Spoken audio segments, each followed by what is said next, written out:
Hello friends, welcome to Emmy spicy Tamil kitchen. எல்லாருக்கும் வணக்கங்க. இன்றைக்கி நம்ம ரொம்ப டேஸ்டியான எல்லாருக்கும் ரொம்ப பிடிச்ச சிக்கன் கிரேவி பண்ண போகிறோம். வாங்க வீடியோக்குள்ளே போகலாம். இந்த வீடியோ ஃபுல்லாக ஸ்கிப் பண்ணாமல் பாருங்கள் லாஸ்ட் வரைக்கும். இப்போ நம்ம ஒரு குக்கர் அடுப்பில் வச்சுக்கலாம். இந்த சிக்கன் கிரேவி வந்துட்டு சாதம், சப்பாத்தி, புரோட்டா, இட்லி, தோசை எல்லாத்தோடையுமே ரொம்ப நல்லா இருக்குங்க. இதுக்கு தேவையான மசாலா பார்க்கலாங்க. இப்போ இந்த சின்ன ஸ்பூனில் 2 ஸ்பூன் தனி மிளகாய் பொடி எடுத்திருக்கேன், 1/2 ஸ்பூன் மஞ்சள் பொடி, 2 ஸ்பூன் கரம் மசாலா தூள், 2 ஸ்பூன் சீரகத்தூள் எடுத்திருக்கேங்க. இந்த ரெசிபிக்கே வந்துட்டு ரொம்ப டேஸ்ட் கொடுக்க போகிறது இந்த சீரகத்தூள் தான். இப்போ ஒரு பெரிய வெங்காயத்தை பொடியை கட் பண்ணி வச்சுக்கலாம், ஒரு தக்காளி பொடியை கட் பண்ணி வச்சுக்கலாம், 2 பச்சை மிளகாய் நீல வாக்கில் கீறி வச்சுக்கலாம். இப்போ தேவையான அளவுக்கு ஆயில் ஊற்றிக்கலாங்க. இப்போ இஞ்சி பூண்டு விழுது அதோடு சேர்த்துக்கலாம்.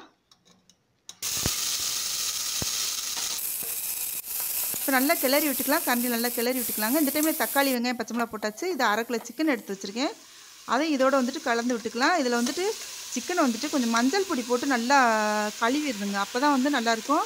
இப்போ இது நல்லா வந்துட்டு ஈரப்பதம் சுண்டி வர்ற அளவுக்கு நம்ம வந்துட்டு கிளறி விட போகிறோம்.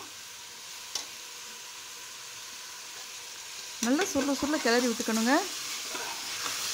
அந்த இஞ்சி பூண்டு விழுது, அந்த தக்காளி, வெங்காயம், பச்சை மிளகாய் எல்லாமே கலந்து வர மாதிரி நல்லா கிளறி விட்டுக்கணும்.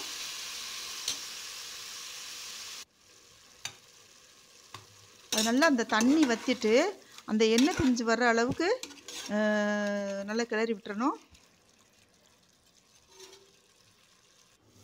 இப்போ மூடி வச்சுட்டு எடுத்தாச்சு.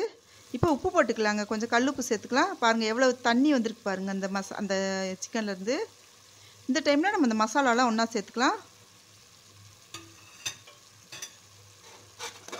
நல்லா சுருள கிண்டி விட்டுறணும். இப்போ நல்லா எண்ணெய் பிரிஞ்சு வருது பாருங்கள், நம்ம மசாலாவோட கலந்து. நல்லா மசாலா எல்லாமே கலந்து வர மாதிரி நல்லா கிளறி விட்டுக்கலாம். இந்த மசாலா போட்டோடனே வாசனை அவ்வளோ நல்லா கம்மன்னு வருதுங்க. இப்போ ரெடி ஆயிடுச்சு. இப்போ கொஞ்சமாக தண்ணி ஊற்றிக்கலாம். இந்த சிக்கன் ரெசிபி வந்துட்டு நம்ம குக்கரில் வச்சு 3 விசில் வந்துட்டு விட போகிறோம். இப்போ நல்லா கிளறி விட்டுக்கலாம். அதனால் வந்துட்டு கொஞ்சமாக தண்ணி ஊற்றினா போகிறோம். நல்லா கிளறி விட்டுக்கலாங்க. இப்போ குக்கர் மூடி வச்சுக்கலாம்.